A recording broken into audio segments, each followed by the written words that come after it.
Union Cabinet clears ordinance to slash salaries of MPs by 30% for a year.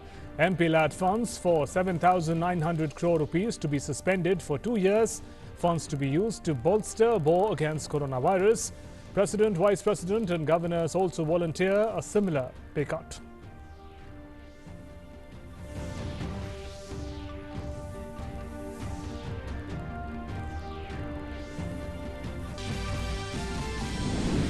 Prime Minister Narendra Modi holds video meet with Council of Ministers, asks them to work on a plan for graded opening of departments where hotspots aren't existing.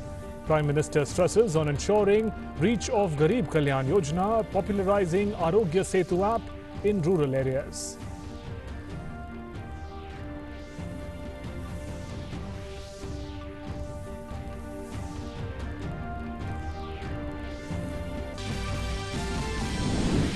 Total number of coronavirus cases in India reaches 4,281, while 319 persons have recovered and have been discharged.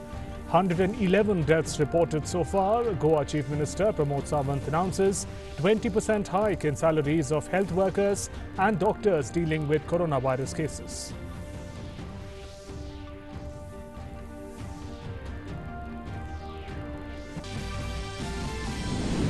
Confirmed COVID-19 cases across the globe crosses 13 lakh with over 74,000 fatalities.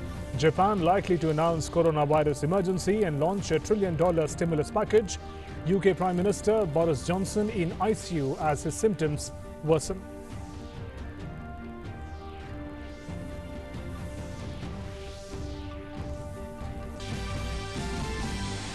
And WHO says lockdowns are proving effective in many places, says lifting of restrictions require database calibrated approach.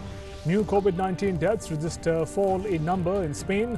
Number of new cases fall in Italy. South Korea reports less than 50 new cases.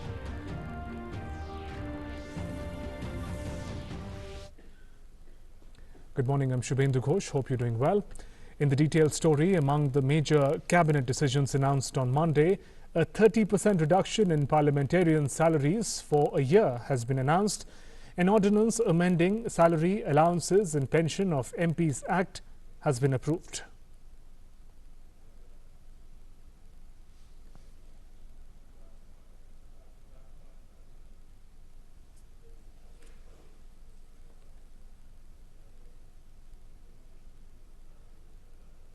Cabinet ने ordinance का निर्णय लिया, जिसके तहत सांसदों की 30% तनख्वाह एक साल भर के लिए कम होगा। सभी सांसद 30% का एक तरह से कट ले रहे हैं, लेकिन वो कानून में करना पड़ता है, तो कानून ऑर्डिनेंस के रूप में आज निर्णय हुआ और संसद का सत्र जब होगा तब कानून आएगा, लेकिन इसकी अमल तुरंत शुरू होगा क्योंकि ऑर्डिनेंस आया है, तो राष्ट्रपति जी के सिग्नेचर के बाद वो आएगा। President, Vice President and Governors have also decided to take a pay cut as a social responsibility. All the money saved is being redirected towards fighting COVID-19 and will go to the consolidated funds of India.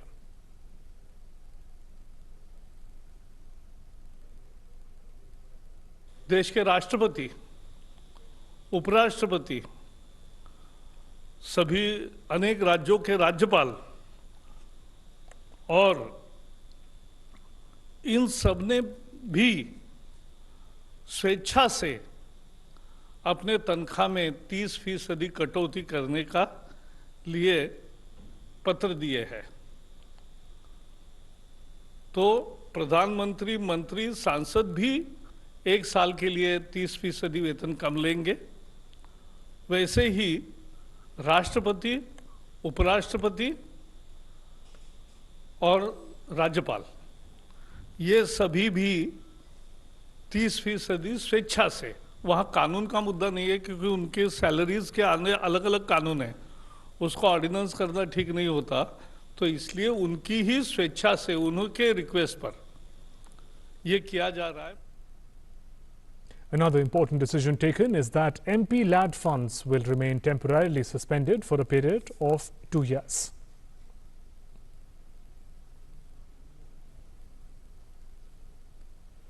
And Prime Minister Narendra Modi held a meeting with his Council of Ministers through video conferencing, where he asked them to take substantive steps during and in the aftermath of the coronavirus pandemic-induced lockdown. Among other things that will ensure welfare of farmers and poorer sections of society, Prime Minister has asked all ministers to come up with a graded plan to slowly open up departments in areas that have not emerged as hotspots of COVID-19 pandemic. Here's more. Prime Minister Narendra Modi held an interaction with his Council of Ministers on Monday and exhorted them to muster all motivation, determination, vigilance to deal with the coronavirus pandemic. It was said that the PM appreciated the leadership of the ministers and said their continuous feedback has been effective in strategizing over the tackling of COVID-19 outbreak. Thinking ahead, the Prime Minister said, "It is essential to strategize for the emergent conditions once the lockdown ends." He asked the ministers to prepare a list of 10 major decisions and 10 priority areas of focus once the lockdown ends. He also exhorted them to identify and implement pending reforms in their ministries. The Prime Minister asked all departments to maintain an objective index on how their work will promote Make in India. He said the country needs to lessen its dependence on other nations due to emergent challenges. The PM asked the ministers to prepare a business continuity plan to mitigate the impact of the outbreak on the economy. He noted that a graded plan to slowly open departments where hotspots aren't existing should be made. He said the crisis offers an opportunity for the country to become self-dependent in the medical sector. The Prime Minister also asked ministers to submit actionable suggestions on boosting manufacturing and exports. He said there's a need to ensure that new sectors and countries are added to India's export net. Prime Minister Narendra Modi also had pointers for his ministers for the remaining period of the lockdown, where he directed them to remain in touch with state and district administrations to provide solutions to emergent problems. He asked them to come up with district-level micro-plans. He urged ministers concerned to continuously monitor and ensure that Garib Kalyan Yojana benefits keep reaching intended beneficiaries in a seamless manner. He asked the ministers to explore the use of innovative solutions to ensure welfare of farmers. He suggested the use of truck aggregators on the lines of app-based cab services to connect farmers with mandis. The Prime Minister also asked the ministers to popularize the Arogya Setu app in rural areas and grassroots institutions to further spread information and awareness about the pandemic. The ministers praised the initiative of hashtag 9pm 9 minute, which brought the entire nation together in the battle against the pandemic. They apprised the Prime Minister about efforts to tackle difficulties faced by migrant labor, preventing misuse of social media to create panic, maintenance of supply lines of essentials, issues faced by frontline workers, and efforts to mitigate them. Newsnight Desk, DD India. The total number of cases in India of COVID-19 stands at 4,281, of which 319 people suffering from coronavirus have recovered. So far, there have been 111 deaths. 63% of the deaths have been reported in people aged 60 years and above. 1,445 cases so far are related to the Tablighi Jamaat. Meanwhile, Centre on Monday released an additional fund of Rs 3,000 crores to states to fight COVID-19. Spokesperson Health Ministry Love Agarwal said government had already released 1,100 crores from National Health Mission funds to the states for procurement of personal protection equipment, PPE, and food items. Prime Minister Narendra Modi spoke to the King of Bahrain. The two leaders discussed the ongoing COVID-19 health crisis and its consequences, including on logistics chains and financial markets. The King of Bahrain assured Prime Minister that he would personally look into the welfare of the large Indian community in Bahrain. Prime Minister Modi expressed his heartfelt appreciation for the care and affection that Bahrain authorities have always extended to the Indian diaspora. The leaders agreed that their officials would remain in regular touch and ensure all possible support to each other for dealing with challenges of COVID-19. Prime Minister conveyed that India regards Bahrain as an important part of its extended neighbourhood. He also warmly recalled his own visit to the kingdom last year.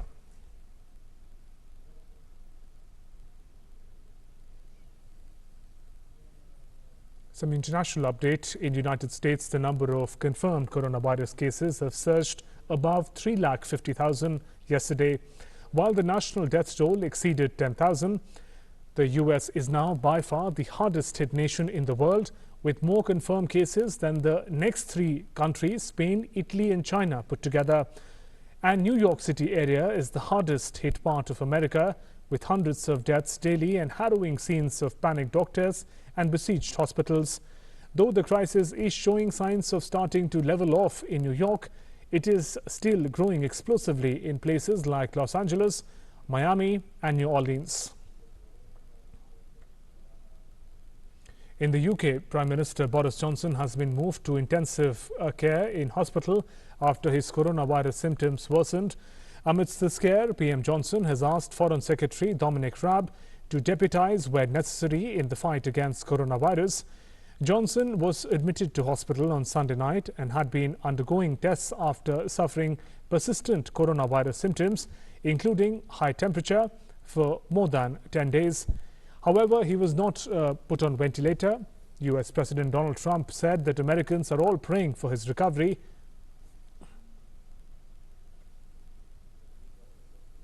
And our UK correspondent, Holly Hudson, has more from London.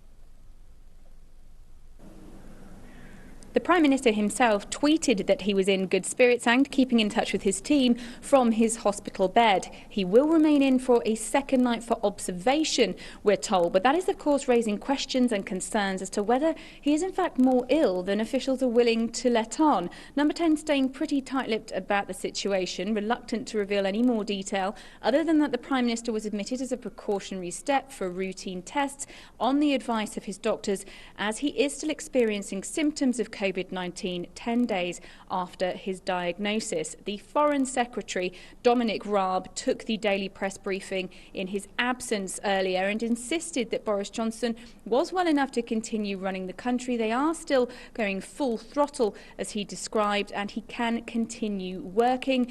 He is, of course, the second in command, the first Secretary of State, the person who would step in and take the reins were Boris Johnson to fall more seriously ill, and he made it clear they aren't there yet. Dominic Raab was also quizzed on the UK's exit strategy, attention very much turning towards that ahead of the government's promise to review the social distancing measures that are in place here after Easter, which is in a week's time. And medical bosses said that the restrictions are seemingly working. Cases and deaths continue to rise in the UK, but the figures are slightly stabilising, though they warned that it is still too soon to talk about ending the lockdown. And in other parts of Europe, even if recent numbers show a decline in number of deaths, Italy is still one of the countries worst affected by the new coronavirus, accounting for almost a quarter of worldwide casualties. Some 129,000 people have been infected in the country since the outbreak was discovered on February 21st, and around 16,000 have died. The second most affected in Europe is Spain, that has reported over 4,000 new cases of coronavirus with over 600 new deaths. The daily totals, however, continue to remain on a decline mode. The total number of deaths in Spain from COVID-19 yesterday passed the 13,000 mark among more than 135,000 cases. On a positive side, a total of 40,000 people have recovered from COVID-19. They've been discharged from hospital.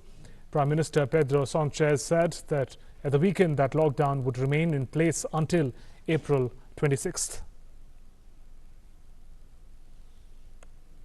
In France, the number of people who died from coronavirus infections increased by 10% in a day to a cumulative total of 6,494 yesterday. However, less new cases are being reported, even though the rate of death has speeded up again after several days of slowing. French people continue to be advised to keep respecting confinement measures currently in place.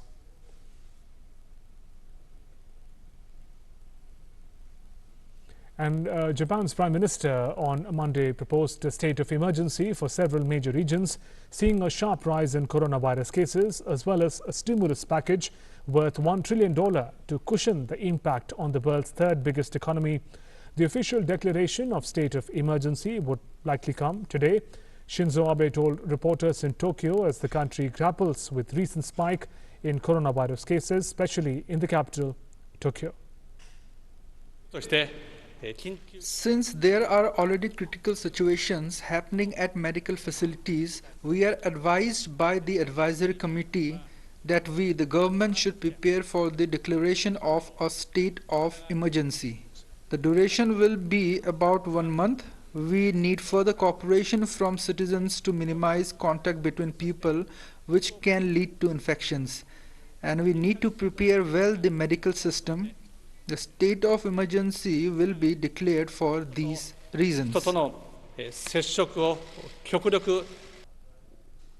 And our international correspondent Lucy Howe has more updates on COVID-19 from Brussels. There are more signs of hope from Spain as it enters its 4th week of lockdown. A continued decline in the number of new cases and deaths. The death toll is down from 809 on Saturday to 637 on Monday. Spanish Prime Minister Pedro Sanchez said over the weekend that relaxing the lockdown measures is not yet an option. The next phase will be testing everyone with symptoms and studying the effectiveness of wearing face masks in public.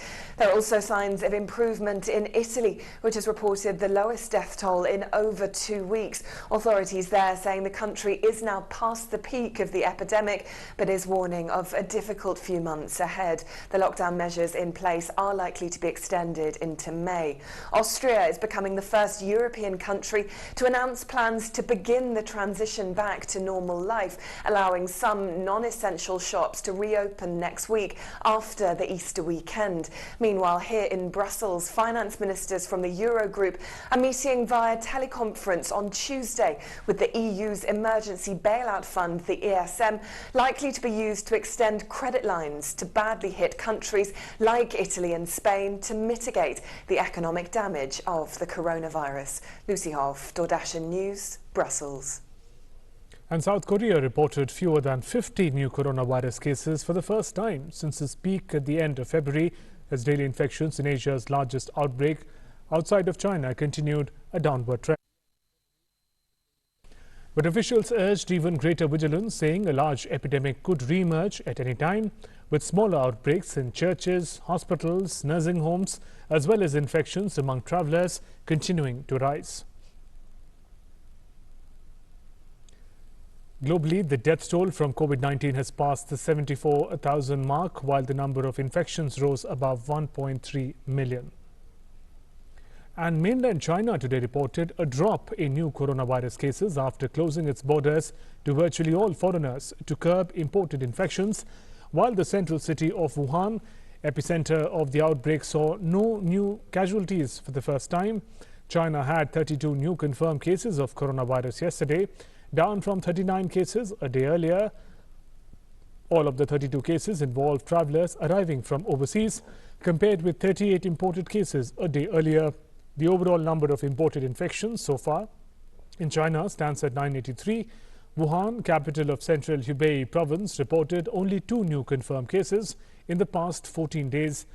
It is due to allow people to leave from the city from tomorrow for the first time since it was locked down on January 23rd to curb the spread of the virus. Amidst COVID-19 scare, World Health Organization has raised concern that wearing of medical masks by general public would exacerbate the shortage of health workers on the front lines of the COVID-19 pandemic. WHO Director General said that first and foremost, medical masks must be prioritized for health workers. In a virtual press briefing, the DG asked that masks alone cannot stop the spread of pandemic, and countries must stick to find, isolate and treat every case and its contact, lauding the lockdowns across the world as an effective tool in dampening the spread of coronavirus. WHO stressed that any lifting of restrictions requires a calibrated stepwise approach based on data. WHO DG also said that organizations by the end of the week will make major initiatives to accelerate the research, development and production of vaccines for COVID-19. Meanwhile, today is World Health Day, which marks the foundation of World Health Organization. WHO on the occasion tweeted and said, "Today we celebrate the work of nurses and midwives by showing our appreciation for their bravery, courage and resolve in global COVID-19 response."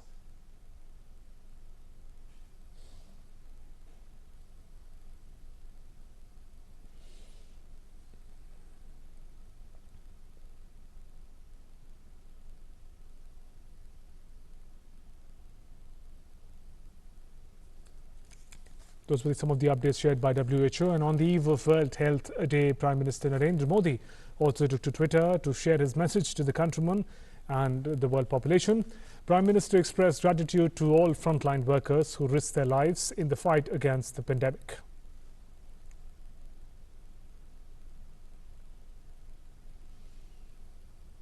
And spring has arrived in Britain, but the lockdown due to the spread of pandemic COVID-19 has crippled Britons inside their homes. The gardeners, however, have found a way to ensure that people witness the beauty of the 174-year-old Cambridge University Botanical Garden through the Wellness Wonders, which are short videos showcasing more than 8,000 species of blossoming flowers.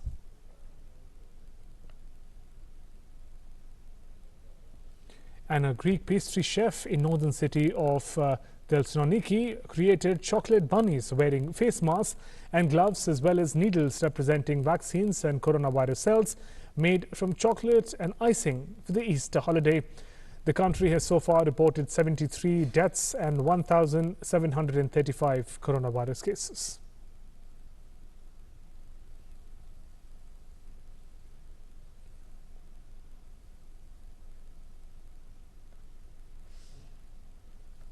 And speaking of masks, to reduce the risk of COVID-19, Ministry of Health and Family Welfare had recently issued guidelines on homemade masks.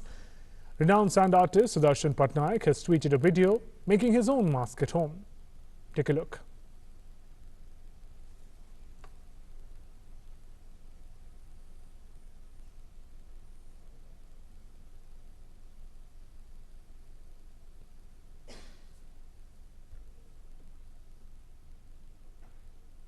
And amidst the COVID-19 pandemic, remember to exercise good personal hygiene and stay safe at home. Namaskar.